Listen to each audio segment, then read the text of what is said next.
नमस्कार, मैं हूं आंचल श्रीवास्तव और आप देख रहे हैं 4 टीवी न्यूज। स्वागत है आपका हमारे खास बुलेटिन देश दुनिया पर। तो चलिए खबरों का आगाज करते हैं बड़ी खबर के साथ। पीएम आवास पर आज सीसीएस की बैठक होगी। सुबह 11 बजे होगी सीसीएस की बैठक। इस वक्त की बड़ी खबर सामने आ रही है। खरगे राहुल गांधी आज असम दौरे पर रहेंगे। लगातार हम आपको 4 टीवी की स्क्रीन पर दिखा रहे हैं। भारतीय महिला टीम वनडे सीरीज आज से उदयपुर। फाइल्स रिलीज पर सुप्रीम कोर्ट में सुनवाई होगी। प्रवासी श्रमिकों हिरासत के केस में कलकत्ता हाईकोर्ट को दिया जाएगा। और प्रधानमंत्री नरेंद्र मोदी की अगुवाई में आज सुबह 11 बजे पीएम आवास पर कैबिनेट कमेटी ऑन सिक्योरिटी की अहम बैठक होगी। इस वक्त की बड़ी खबर दिल्ली से आ रही है। लगातार हम आपको दिखा रहे हैं किस तरीके से ये गाड़ियां जा रही है। जो काफिला है वो लगातार निकल रहा है। माना जा रहा है कि इस बैठक में राष्ट्रीय सुरक्षा से जुड़े कड़े मुद्दों पर भी चर्चा की जाएगी। दूसरी ओर कांग्रेस अध्यक्ष मल्लिकार्जुन खड़गे और विपक्ष के नेता राहुल गांधी आज असम के दौरे पर रहेंगे। असम में दोनों नेता पार्टी के जिला, ब्लॉक और मंडल अध्यक्षों से मुलाकात करेंगे और उनकी राय भी सुनी जाएगी। लगातार हम आपको दिखा रहे हैं किस तरीके से गुवाहाटी में होगी कांग्रेस की अहम बैठक। लगातार उनका काफिला निकल रहा है। सांसद विधायकों संग राहुल गांधी की आज बैठक है। राहुल गांधी कार्यकर्ताओं संग बनाएंगे रणनीति। किस तरीके से चुनाव में क्या चीजें अहम हो सकती हैं, उन सारी चीजों पर आज चर्चा होगी। लगातार हम आपको दिखा रहे हैं कि किस तरीके से राहुल गांधी का काफिला निकल रहा है।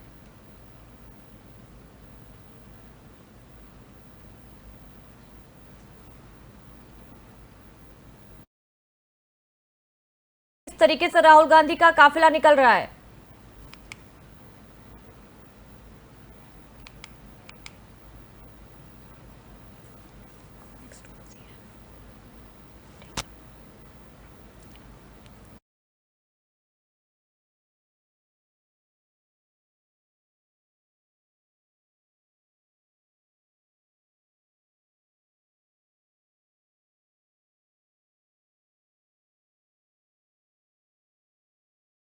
को दिखा रहे हैं सांसद विधायक संघ राहुल गांधी आज बड़ी बैठक करने वाले हैं। गुवाहाटी में सुरक्षा गार्ड इंतजाम किए गए हैं। कांग्रेस समर्थन बड़ी संख्या में राहुल गांधी का स्वागत करने के लिए तत्पर है। लगातार हम आपको दिखा रहे हैं 4 टीवी के स्क्रीन पर। मुख्यमंत्री डॉक्टर मोहन यादव के नेतृत्व में मध्य प्रदेश का एक उच्च स्तरीय प्रतिनिधिमंडल स्पेन के मैड्रिड पहुंच गया है। मैड्रिड बराज हाईवे अड्डे पर स्पेन और भारतीय राजदूत दिनेश के पटनायक ने मुख्यमंत्री और उनके साथ आए प्रतिनिधियों का स्वागत किया है। इस दौरे का उद्देश्य स्पेन के साथ निवेश, उद्योग और पर्यटक क्षेत्र में सहयोग बढ़ाना है। प्रतिनिधिमंडल कई अहम बैठकों में भाग लेगा और स्पेन की कंपनियों और निवेशकों से बातचीत भी करेगा।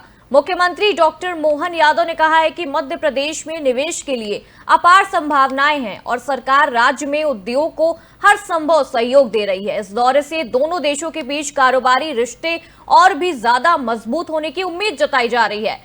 स्पेन में भारतीय समुदाय के लोगों ने भी मुख्यमंत्री का गर्मजोशी के साथ स्वागत किया है। राजदूत दिनेश पटनायक ने कहा है कि इस तरह के दौरे से दोनों देशों के बीच आपसी संबंध और भी ज्यादा मजबूत होंगे और नए अवसर भी पैदा होंगे।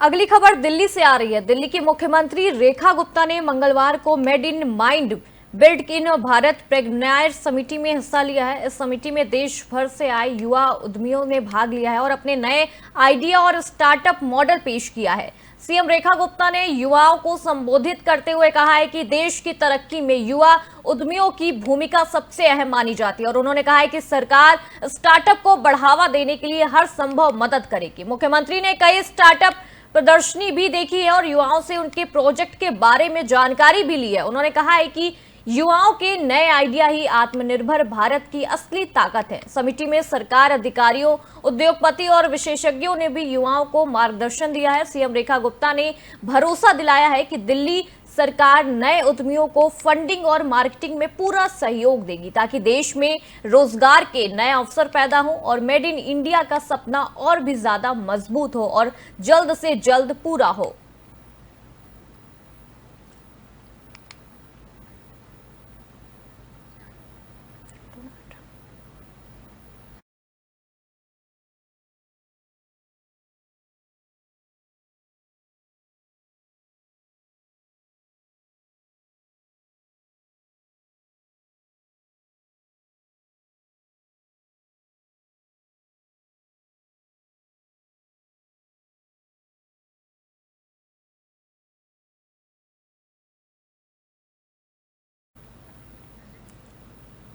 अमेरिकी राष्ट्रपति डोनाल्ड ट्रंप ने कहा है कि अमेरिका ने इंडोनेशिया के साथ एक बड़ा समझौता किया है। ट्रंप के मुताबिक उन्होंने इंडोनेशिया के राष्ट्रपति से बातचीत कर यह समझौता तय किया है।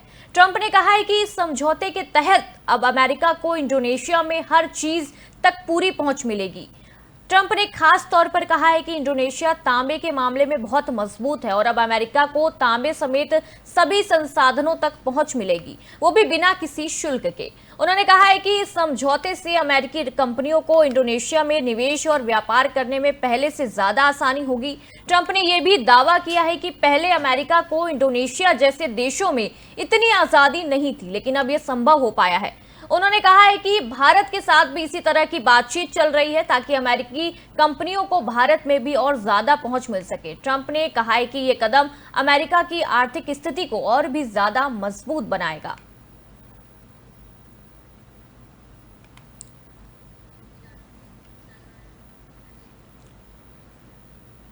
ईरान में स्थिति भारतीय दूतावास में भारतीय नागरिकों के लिए एक नया परामर्श जारी किया है। दूतावास ने हाल ही के हफ्तों में ईरान में बढ़ती सुरक्षा चुनौतियों को देखते हुए भारतीयों से ये अपील की गई है कि वो ईरान की गैर जरूरी यात्रा करने से पहले हालातों पर अच्छी तरह विचार कर लें। दूतावास ने ट्वीट कर कहा है कि ईरान जाने वाले भारतीय नागरिकों को मौजूदा क्षेत्रीय घटनाक्रमों पर नजर रखनी चाहिए और भारतीय अधिकारियों द्वारा जारी किसी भी ताजा सलाह का पालन करना चाहिए। इसके अलावा जो भारतीय नागरिक पहले से ही ईरान में मौजूद हैं और देश छोड़ना चाहते हैं, उनके लिए दूतावास ने कहा है कि वो उपलब्ध व्यावसायिक उड़ानों या नौका सेनाओं का लाभ उठा सकते हैं। भारतीय दूतावास लगातार ईरान में रहने वाले नागरिकों के संपर्क में है और सभी से ये अपील की है कि कोई भी आपात स्थिति होने पर तुरंत दूतावास से संपर्क करें। सुरक्षा कारणों से भारतीयों को सतर्क रहने की सलाह दी गई है।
दिल्ली सरकार के मंत्री कपिल मिश्रा ने अप्सरा बॉर्डर पर कांवड़ यात्रा को लेकर तैयारियों का जायजा लिया है। उन्होंने खास तौर पर कांवड़ियों के स्वागत के लिए लगाए गए स्वागत द्वारों का निरीक्षण किया है और अधिकारियों को जरूरी निर्देश दिए हैं। मंत्री कपिल मिश्रा ने कहा है कि सावन माह में लाखों कांवड़िए दिल्ली से होकर हरिद्वार जाते हैं, ऐसे में उनकी सुविधा और सुरक्षा सरकार की प्राथमिकता है। उन्होंने स्थानीय प्रशासन को साफ सफाई, पानी, चिकित्सा सुविधा और ट्रैफिक प्रबंध पर भी ध्यान देने के निर्देश दिए हैं। कपिल मिश्रा ने कहा है कि कांवड़ यात्रा के दौरान किसी भी तरह की अव्यवस्था ना हो, इसके लिए पुलिस और स्वयंसेवी संगठनों के साथ मिलकर काम किया जा रहा है। स्थानीय लोगों ने भी सरकार की तैयारियों की सराहना की है। मंत्री ने अपील की है कि सभी लोग कांवड़ियों को सहयोग करें और यात्रा को शांतिपूर्ण और व्यवस्थित ढंग से पूरा करने में प्रशासन की मदद करें।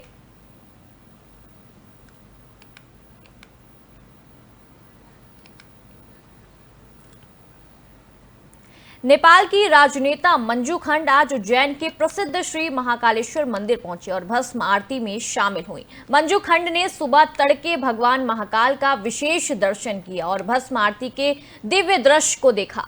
उन्होंने मंदिर परिसर में पूजा अर्चना की और भगवान शिव से नेपाल और भारत के सुख समृद्धि की कामना की है। मंदिर प्रशासन ने मंजू खंड का स्वागत किया और उन्हें महाकालेश्वर मंदिर की विशेष परंपराओं की जानकारी भी दी है। स्थानीय श्रद्धालुओं ने भी नेपाल की नेता के साथ मिलकर भगवान महाकाल के जयकारे लगाए। मंजू खंड ने कहा कि उज्जैन आकर उन्हें अद्भुत शांति और ऊर्जा महसूस हुई है। उन्होंने मंदिर समिति और पुजारियों को धन्यवाद दिया कि उन्होंने इतनी अच्छी व्यवस्था और ऐतिहासिक परंपरा को जीवित रखा है। महाकालेश्वर मंदिर की भस्म आरती दुनिया भर के श्रद्धालुओं को आकर्षित करती है और हर साल लाखों लोग इसमें हिस्सा लेते उज्जैन जाते हैं।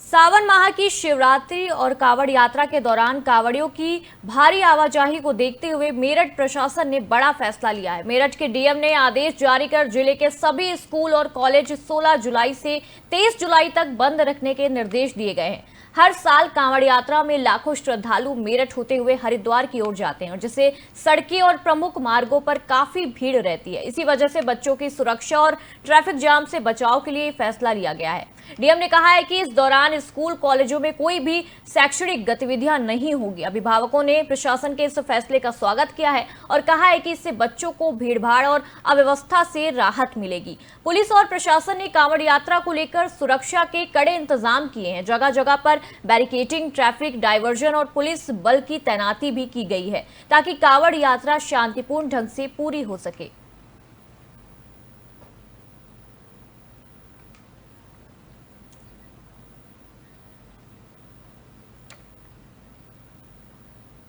जम्मू कश्मीर के बटोत इलाके में स्वास्थ्य विभाग ने एक विशेष रक्तदान शिविर का आयोजन किया। इस शिविर में सेना के जवानों ने भी बढ़ चढ़कर हिस्सा लिया है। बड़ी संख्या में रक्तदान किया गया है। शिविर का उद्देश्य जरूरतमंद मरीजों को समय पर खून की कमी से राहत देना था। स्थानीय लोगों ने भी जवानों के साथ आकर रक्तदान किया और स्वास्थ्य विभाग की इस पहल की सराहना की है। अधिकारियों ने बताया है कि इस तरह के शिविर आगे भी लगाए जाएंगे ताकि इमरजेंसी में ब्लड की कमी ना हो। शिविर में मौजूद डॉक्टरों और नर्सिंग स्टाफ ने पूरी सावधानी के साथ रक्तदान करवाया। युवाओं को भी रक्तदान के लिए प्रेरित किया गया है। स्थानीय प्रशासन ने भी सेना और स्वास्थ्य विभाग के इस संयुक्त प्रयास की तारीफ की है। लोगों ने कहा है कि ऐसे आयोजन समाज में जागरूकता फैलाते हैं और लोगों को दूसरों की मदद करने के लिए आगे आने का मौका देते हैं। सेना के जवानों ने कहा है कि देश की रक्षा के साथ साथ लोगों की जान बचाना भी उनका ही फर्ज है। इस शिविर में दर्जनों यूनिट खून एकत्रित किया गया है जो आपात स्थिति में मरीजों के बहुत ही ज्यादा काम आएगा। लगातार हम देख सकते हैं कि किस तरीके से जो जवान हैं वो भारी मात्रा में रक्तदान कर रहे हैं और जो आसपास के लोग हैं उनको भी ये प्रेरित कर रहे हैं। एक तरीके से ये बहुत अच्छा कदम उठाया गया है। अचानक किसी भी मरीज को कभी भी खून की जरूरत पड़ती है तो वो खून उपलब्ध नहीं होता है, लेकिन ये जवानों की तरफ से बहुत अच्छा कदम उठाया गया है। लगातार हम आपको दिखा भी रहे हैं और लोग भी, जो आसपास के लोग हैं, जो आम लोग हैं, वो भी इसमें बढ़ चढ़ कर हिस्सा ले रहे हैं।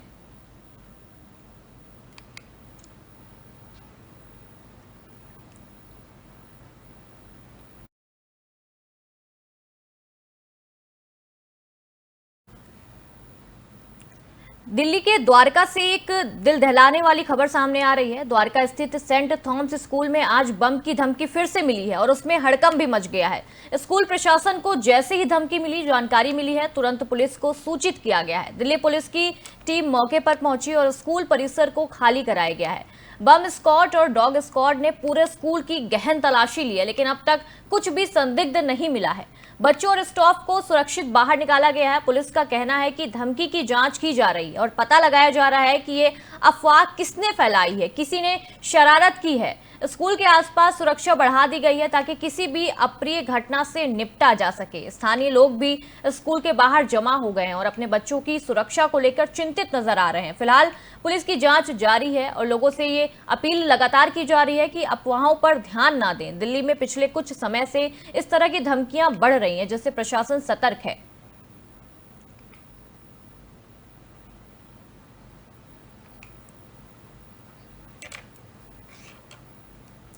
बालासोर के फकीर मोहन कॉलेज की छात्रा की आत्मदाह से हुई मृत्यु ने जिले में हड़कंप मचा दिया है। इस घटना के विरोध में बीजू जनता दल बीजेडी ने बालासोर बंद का आह्वान किया है। पार्टी नेताओं का कहना है कि इस दुखद घटना के पीछे कॉलेज प्रशासन की लापरवाही है और छात्रा के अन्याय जिम्मेदार हैं। बीजेडी कार्यकर्ता सुबह से ही सड़कों पर उतर आए हैं और बाजार, दुकानें, स्कूल, कॉलेज बंद करवाए जा रहे हैं। बंद के चलते शहर में यातायात भी प्रभावित हो गया है। स्थानीय पुलिस बल तैनात किया गया है ताकि बंद के दौरान किसी तरह की हिंसा या अव्यवस्था ना फैल सके। मृत छात्रा के परिवार ने दोषियों के खिलाफ कड़ी कार्रवाई की मांग की है। बीजेडी नेताओं ने कहा है कि जब तक पीड़ित परिवार को न्याय नहीं मिलेगा, तब तक आंदोलन ऐसे ही जारी रहेगा। प्रशासन ने लोगों से शांति बनाए रखने की अपील की है और मामले की जांच तेज कर दी गई है। इस बंद से आम जनजीवन काफी ज्यादा प्रभावित दिखाई दे रहा है।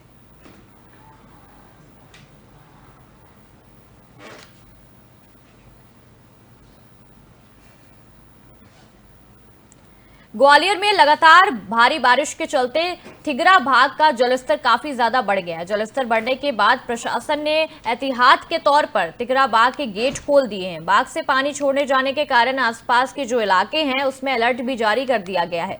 स्थानीय प्रशासन ने लोगों से ये अपील की है कि नदी के आसपास ना जाएं और सुरक्षित दूरी बनाकर रखें।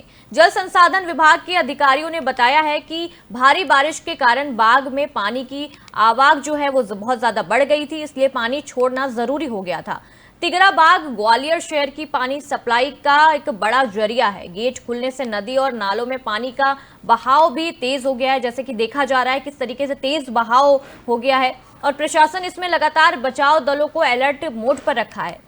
स्थानीय जो लोग हैं उनसे ये अपील भी की जा रही है, लगातार ही अपील की जा रही है कि बच्चों और जो पशुओं हैं उनको नदी किनारे ना जाने दें। मौसम विभाग ने अगले कुछ दिनों तक और भी ज्यादा बारिश की संभावना जताई है। जो आम जनता है उनसे लगातार ये अपील की जा रही है कि अगर आपको कोई जरूरी काम नहीं है तो आप घर से बाहर ना निकलें। जो आपके यहाँ जीव जंतु हैं और जो छोटे बच्चे हैं उनको नदी से दूर रखें। जिस तरीके से हम देख सकते हैं इस वीडियो पे कि किस तरीके से पानी का जो उबाल है जो किस तरीके से इतना बढ़ता नजर आ रहा है। लगातार हम आपको ये वीडियो दिखा रहे हैं। ग्वालियर में तिघरा बाग के गेट खोल दिए गए हैं। ग्वालियर से ये खबर आ रही है।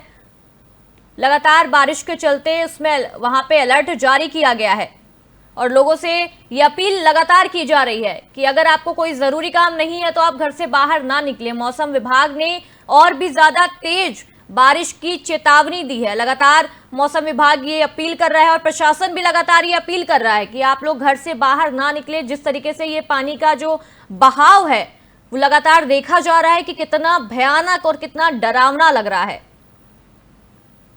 मौसम विभाग ने फिर से एक बार बारिश की चेतावनी दी है कि अब अगले कुछ दिनों तक ऐसे ही बारिश का मौसम रहने वाला है और लगातार तेज बारिश होने की संभावना भी जताई जा रही है। ग्वालियर के जो तिघरा बाग है उसके गेट खोल दिए गए हैं। प्रशासन ने इलाकों में अलर्ट भी जारी कर दिया गया है और बाग से पानी छोड़े जाने से जो खतरा है वो और भी ज्यादा बढ़ गया है। ये तेज बहाव को देखते हुए ये कदम उठाया गया है। लगातार हम आपको ये वीडियो दिखा रहे हैं।